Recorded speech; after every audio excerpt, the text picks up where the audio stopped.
safe.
Good girl.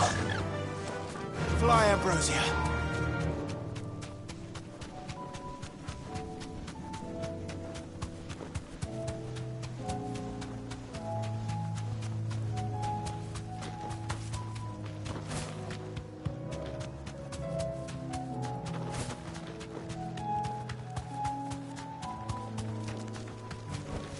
I can walk from here.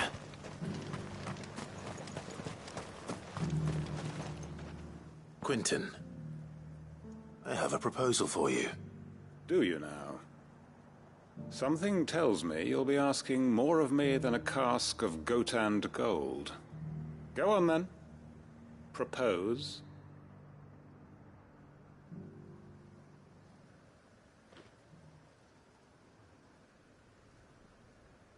You'd have me convince the chiefs and chamberlains of the realm that they should simply swallow their pride and do the one thing that has proved impossible for thousands of years. Was there anything else? Perhaps I can fetch you a meat pie as well. I know it's a lot to ask, but I can think of none better suited to the role. And you'd have me give up what little I have left to do it. I told you, Clive. The people of Lostwing are my family, and I cannot abandon them. You'll have to find someone else. I'm sorry to hear that. So am I. And why might that be? What he's asking. How's it any different to what you've done so far? They want you to speak for those who can't speak for themselves. That's what you do best. If it's the vineyard you're worried about, we'll see that the grapes are picked and the tons filled. You know we will. It's not that. Then what is it? You said yourself we're family. Don't you trust us? You know that's not what I'm... Then what are you saying? That only we are worth saving? Why turn your back on everyone else? You convinced us we could build new lives for ourselves, and if you can do that, who's to say you couldn't convince the entire realm? A stirring argument.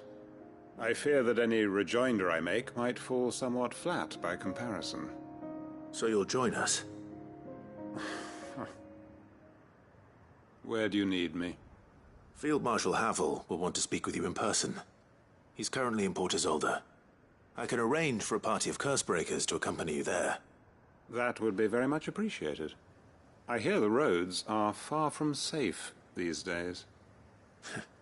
Hopefully not for long. My uncle will want to know that his plan is taking shape. Quentin's gonna build us new Lostwing, and I'm gonna help.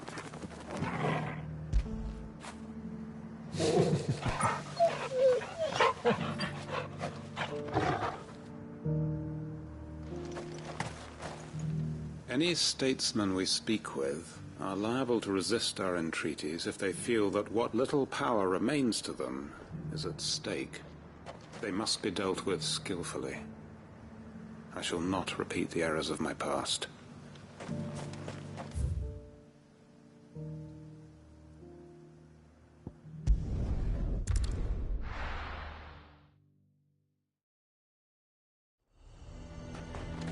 A fortress? Who'd you think? I didn't expect you back so soon. Where is Ember? How did he fare?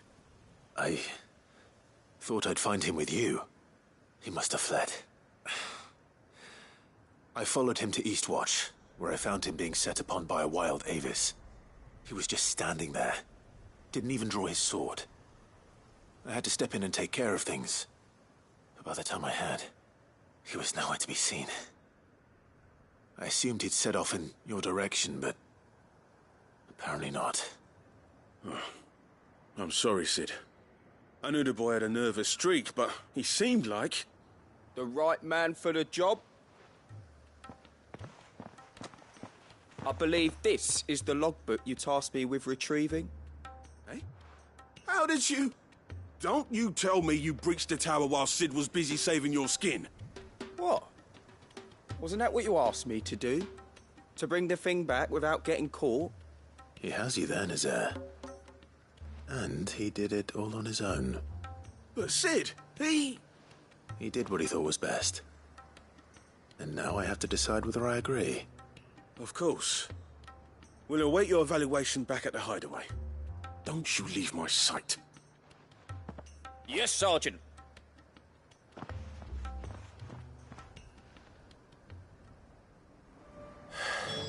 This won't be an easy decision.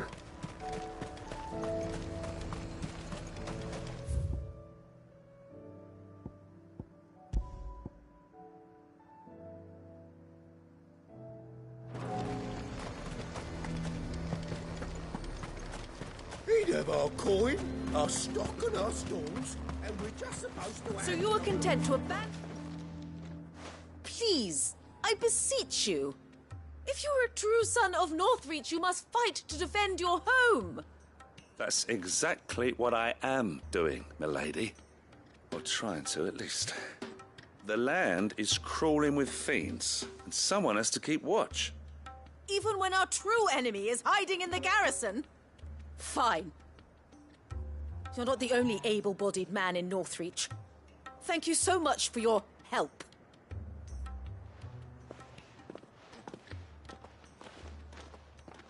She cornered you too, then? Could hardly get a word in edgeways. Like father, like daughter, eh? She made an uninvited appearance at the Vale earlier, hoping to convince the Dame to join her in fomenting rebellion.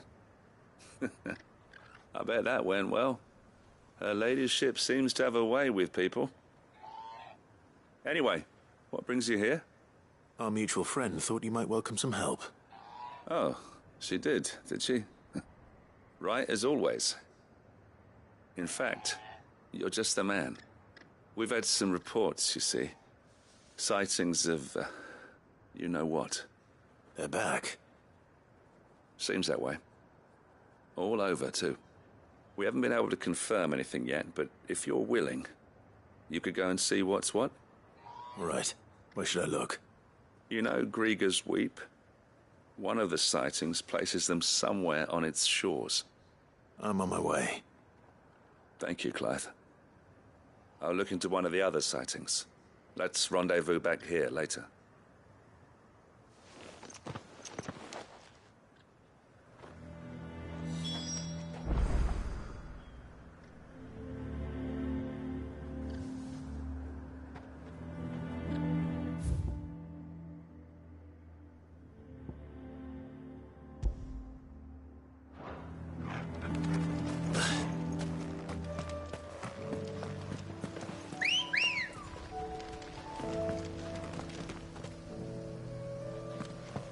Let's go. Faster!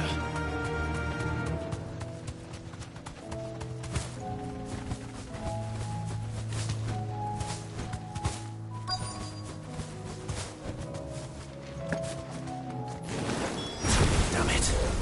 The reports were true. I need to stop them before they get to the town.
It's over.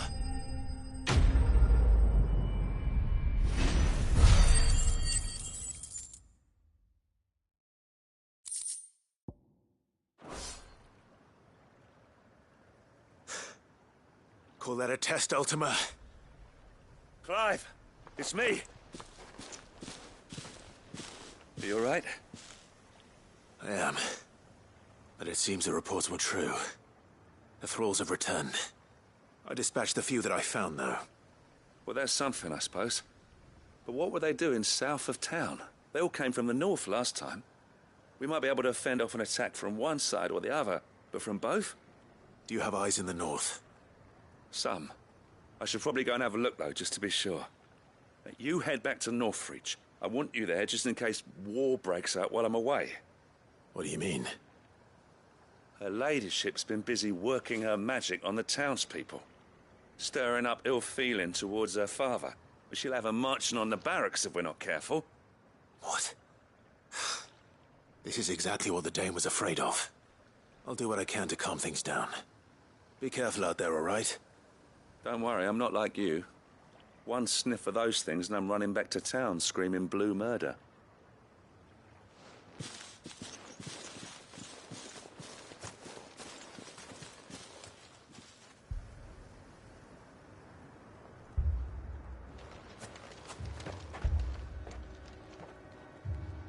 Do you not see, Father?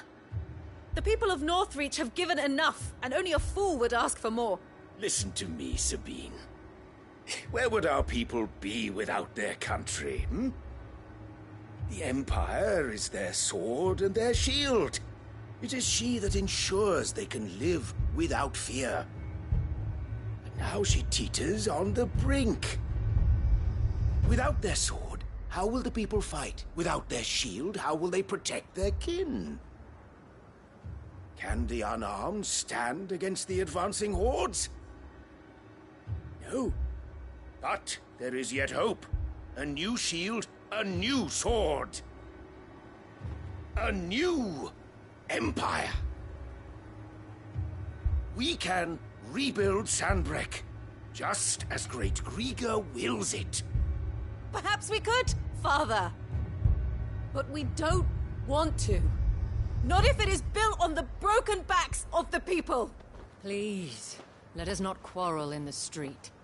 You must see that no good will come of this. Our fight is not with each other, but with the threat that draws ever closer to our gates. A threat that your sword has yet to rid us of, Your Eminence. You will hold your tongue, whore! You may have filled my daughter's head with your heresy, but I will not be corrupted. Corrupted? Your daughter's opinions are her own, as you would know if you had ever deigned to listen to her. At least I hope they are your opinions, and not posturing born of a family feud. Northreach deserves better than that. Northreach deserves better than you, Carla. Yes, I know who you are. The slut of Twinside who bedded a Brandit. Jealous, are you? That a woman might choose a bearer over a pious man of Grieger. Clive! I met a swarm of thralls coming south from Oriflamme. Hundreds of them. Too many to count. No. Work on the fortifications has scarcely begun. We will retreat to Caer Norvent and there make our stand. Did you hear me? That was an order! While this is but a heartfelt plea, let us make our stand here and protect our homes. Protect those that we love. Together, for Northreach!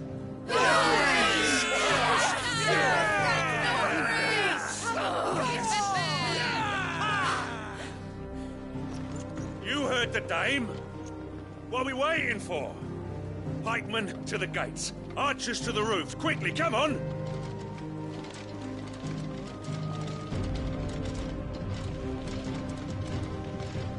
But she is but a common... Whore, yes. And we'd follow her to the gates of hell.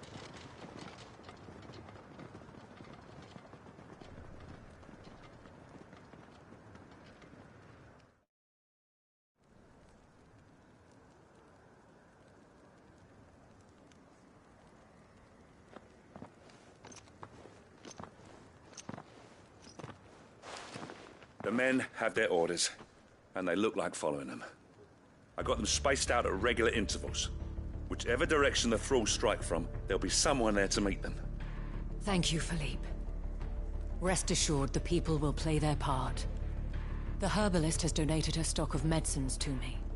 Should any of your men be injured, take them to the Vale. We'll see to them there. Thank you, milady. I will. I'll play my part too. You still want for numbers. Unlike the enemy. I only hope I can go some way to evening the odds. Philippe, can I leave the south in your hands? I doubt the thralls by the lake were the last of their number. Of course. I'll lead a party down that way so we don't get taken by surprise. What about you? I'll make my way up the road to Oriflamme. I fought a few of these things. And while I can't promise to hold them all back, I should be able to thin the herd. All right. But take care. Thank you. Both of you. You can thank us when it's over. Till then, madame.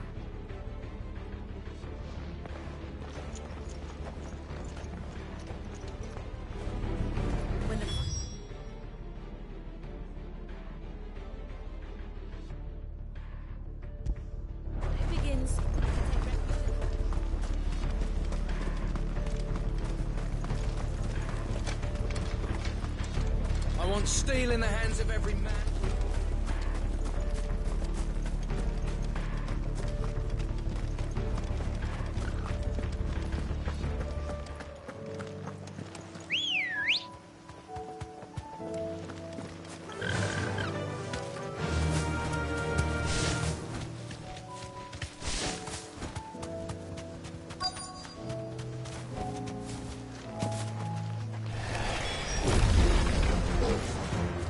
So many of them. Not for long.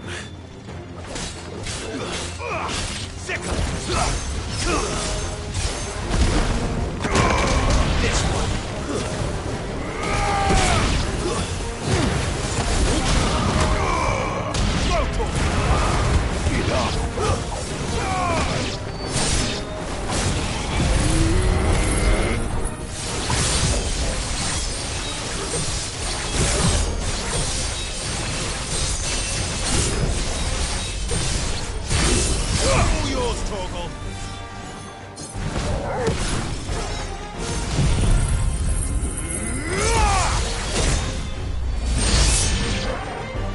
Is it over? No. It's only just begun.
That looks to be the last of them.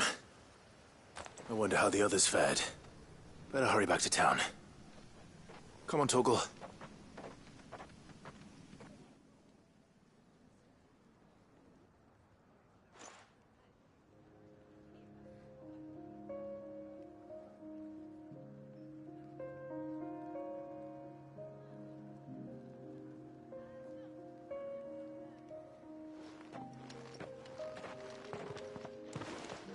Clive, it's good to see you. And you. The road to Oriflamme is clear. How did you and your men fare? Well, we ended up fighting for our lives down by the lake. Took a few nicks, but nothing the girls at the Vale can't put right. Glad to hear it. Well, it seems we've survived. For the time being, at least. I thank you both for answering the call. You were right. And I was wrong. About everything. I had thought that the only way to unite the people was under the banner of Empire. That without a strong hand to guide them, they would drift apart. To be borne hither and yon by the eddying currents of fate. But you brought them together. Not by force, nor by the exercise of goddess-given authority, but by simply being one of them. By knowing what they feel, because you feel it yourself. Our purpose was ever the same, Your Eminence. You were merely distracted by a loftier vision. of empire and glory, while our eyes beheld matters closer to home. You have the right of it again. As did you, Sabine. His radiance said it himself. Sanbreque is naught without her citizens. I forgot that. And I am sorry. I'm sorry too, Father. I should never have taken things so far. I only wanted you to understand how the people felt.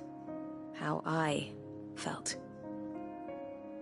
But my anger got the better of me. Do not blame yourself, my dear. This was my doing. I should have listened to you. To all of you. Your Eminence, your ladyship, I do not doubt that you came here with the best of intentions. But I believe the same could be said of us all. We all want safety, security, prosperity. Not just for Northreach, but for the entire realm. And we may yet achieve it. If only we work together. Will you join us in this? Yes. We shall.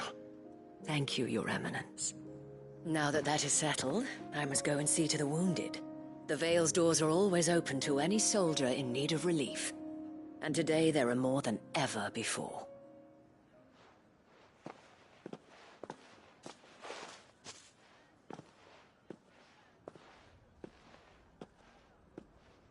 Madame Isabel is a rare soul indeed.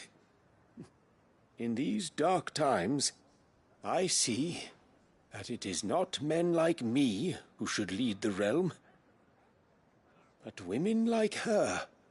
You're right. If only I'd listened to her when I had the chance. Forgive me for saying so, milady, but you still do. The Dame said it herself. We can turn things around. We just have to work together. And that goes for you, too. You're one of us now.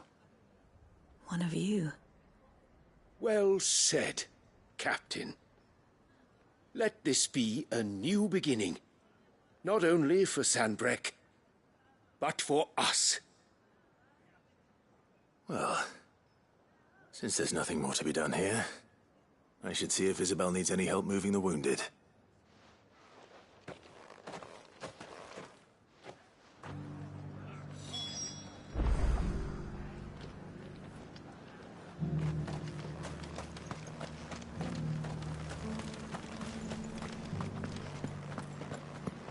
There's no need to worry any longer.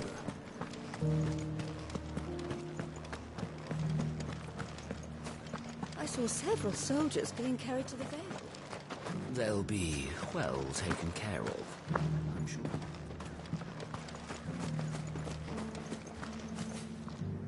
How goes the treatment of the wounded? I'd be happy to man one end of a stretcher if it would help. You've helped quite enough for one day, Clive. Thank you. Don't mention it. Oh, but I must. After all you've done for this town, it is the very least you deserve. Tell me, if Northreach had fallen, what would you have done? A woman of your means could find a home anywhere in the realm, but I sense you would rather have died here. It's a long story. For you, madame, I have all the time in the world.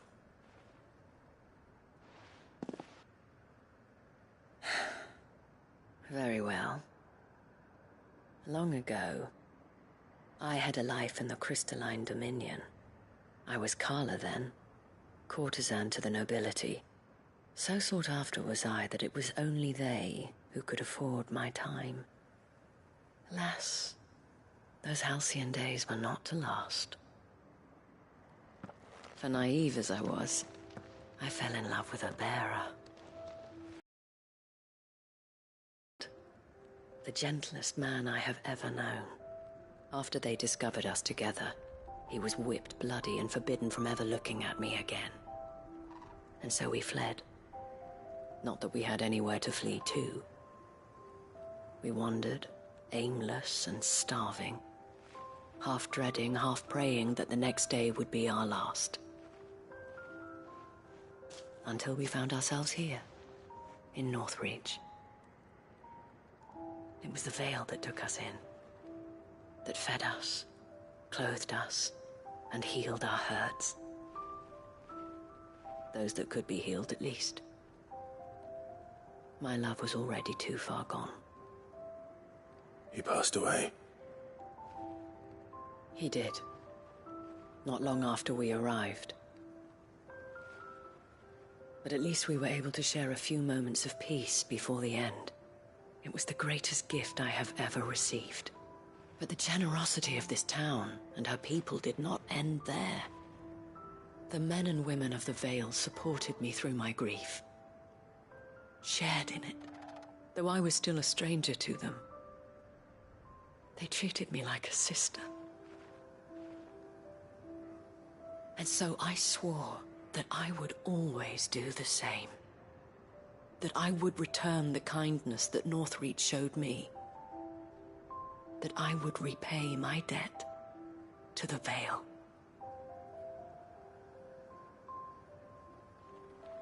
Thank you, Isabel, for sharing this with me.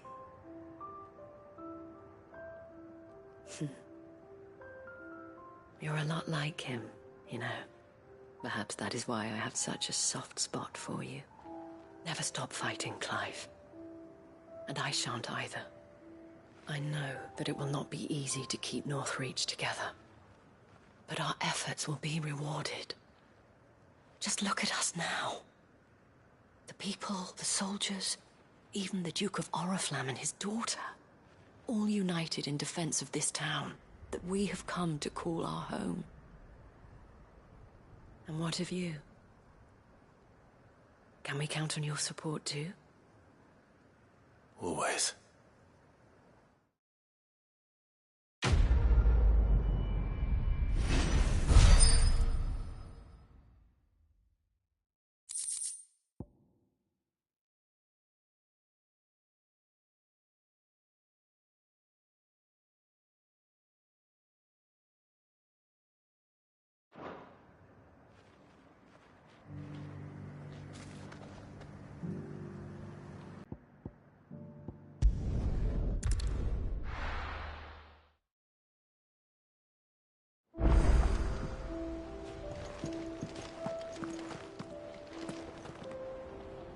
Uncle, I bring good news. The Field Marshal has agreed to your plan. Didn't doubt you for a moment, dear boy. Rutherford is accompanying him back to your manor in Port Isolde as we speak. They will await your return there. As will one other. One other? Who, exactly? Lord Havel was concerned that even if he could get the realm's armies to agree to an accord, he might not be as successful in convincing those with political power. He asked if I might have a solution, and I suggested a certain Imperial Lord Magistrate turned Liberator. One of your co-conspirators? Master Quinton would probably call me one of his, but yes. Another outlaw, then. Just the thing we need to put these rotten politicos in their places. Good thinking, Clive. I'm glad you approve. The more the merrier, eh? Uncle, assuming Havel and Quinton can solve our problem with the armies, you still haven't mentioned how we might manage the grain shortages. Oh, don't you worry, my boy. The 7 high houses will be seeing to that. They have all agreed to make the most generous of donations. Oh, of course, it did take a little persuasion. But luckily I had some unexpected help. From who? Why, you, my boy. Rumor has it that you rescued the Lady Ariane's head steward Rockford from a horde of bloodthirsty bandits. It was more of a handful. Well, the old battle-axe was so pleased. She had a shipload of talents delivered to my private docks by the next new moon. And when the other houses saw the parsimonious old crone's purse strings finally loosen, they as good as tripped over themselves in the rush to follow suit. I'm happy to hear it. Now, I must be getting back to the manor. Join us there at your earliest convenience, would you? Of course, Uncle.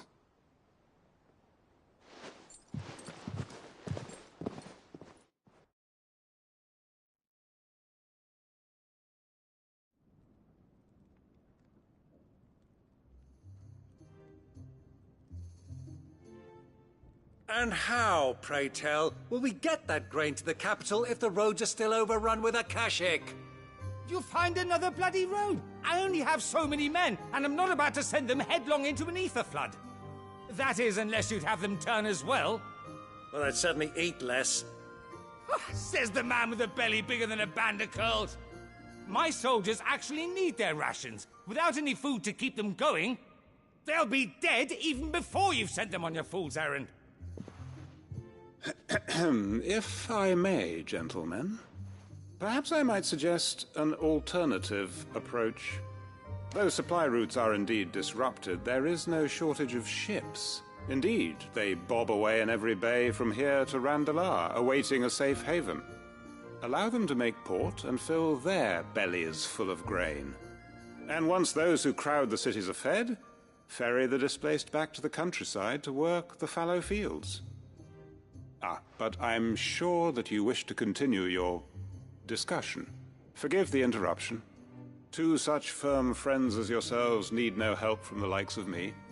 Rutherford spoke fondly of the great bond between you. Us? Friends? I can't stand the man! Clive, I'm beginning to question the quality of the company you keep. And what kind of company were you expecting him to keep? The man's a criminal! Criminal? How dare you? You are not fit to breathe the same air as this fine, upstanding young gentleman. Upstanding? He calls himself Sid the Bloody Outlaw! Once more unto the breach.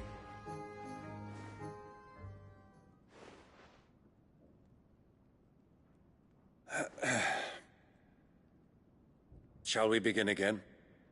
What we seek here is not to create a new nation, nor to claim the thrones of those that already exist. We wish simply to bring stability to the realm that mankind might weather the current storm. And to do that, we must convince those in power, the generals, the statesmen, the nobles, that our cause is just. There will be disagreements, yes. And I imagine some resistance, much resistance. But we cannot let that deter us. If we show them the path, show them that we walk it ourselves, then I am confident they will follow. The fate of the world lies in my nephew's hands, but the well-being of her people lies in ours. And we must not squander the chance that Clive has given us. Uncle Byron, Now, with that settled, let's move on to the signing of the Accord. For what great moment in history hasn't been accompanied by a little ceremony?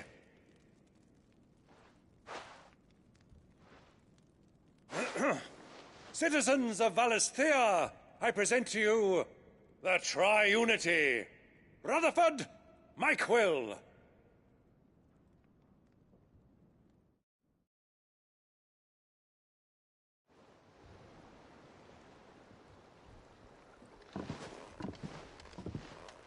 Well, my boy, the stage is set. That it is. This is the role you were born for. Now I ask only that you trust in the talents of your supporting cast. We shall play our parts to the best of our abilities, that you might have the opportunity to shine. The realm needs its Sir Crandall.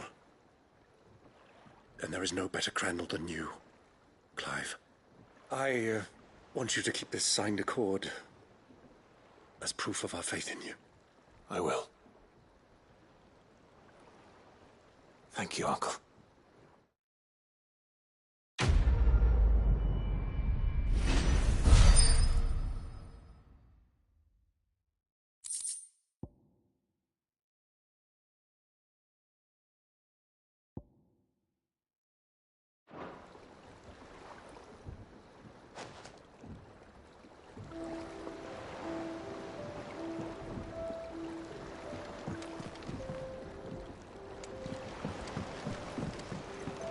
What do you think that thing is?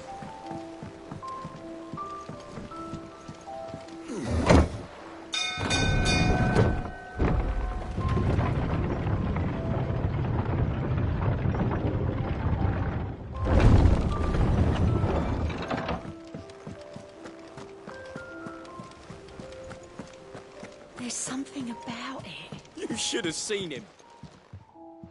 Welcome back, Sid. Welcome back, Sid. Yes. Welcome back. Trip wasn't too much of a pain in the arse, I hope. Truth be told, it was me who suggested roping you in to help with the trial. But from what I hear, things didn't go quite as planned. No, they most certainly did not.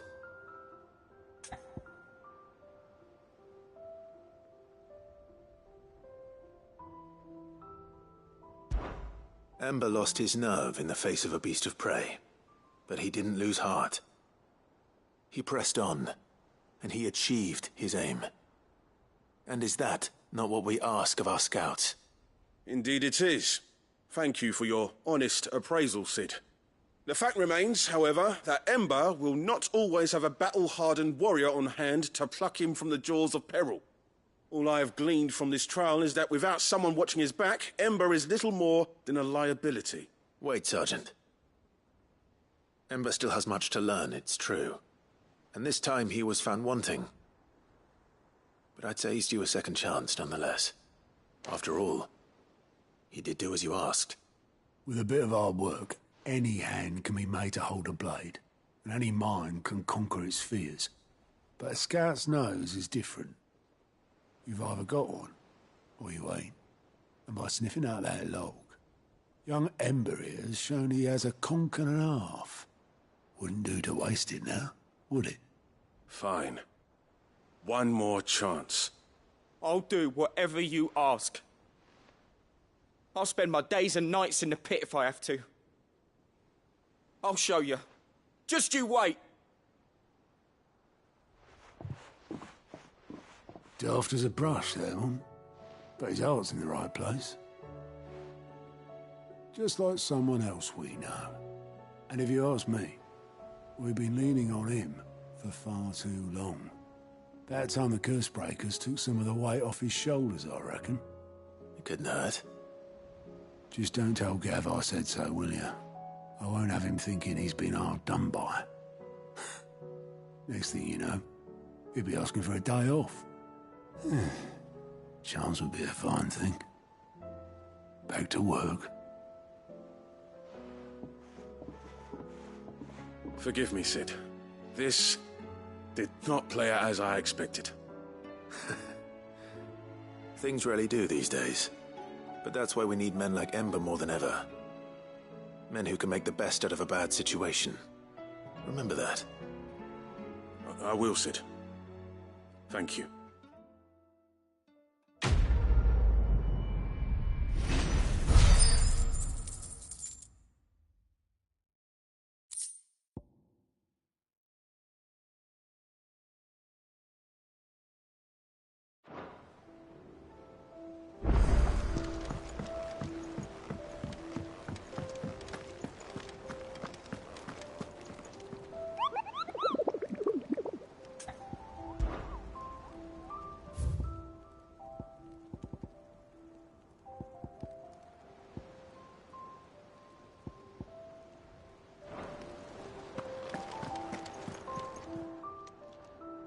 Oh, I wasn't expecting you back so soon.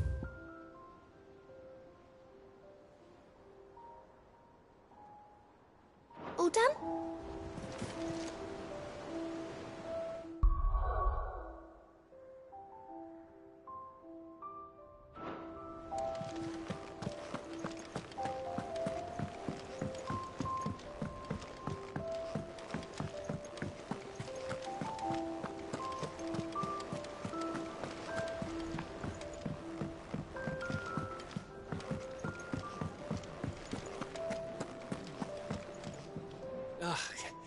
You all right? About that.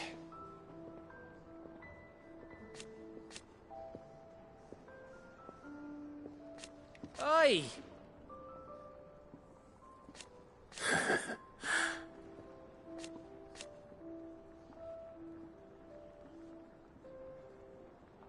Let's see.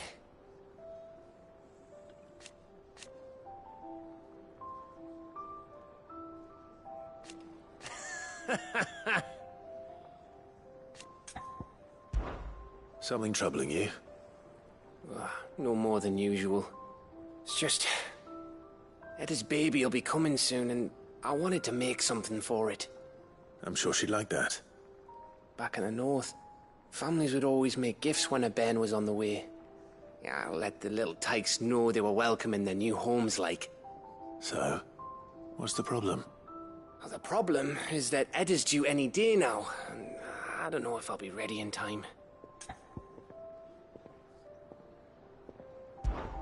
Is there anything I can do to help?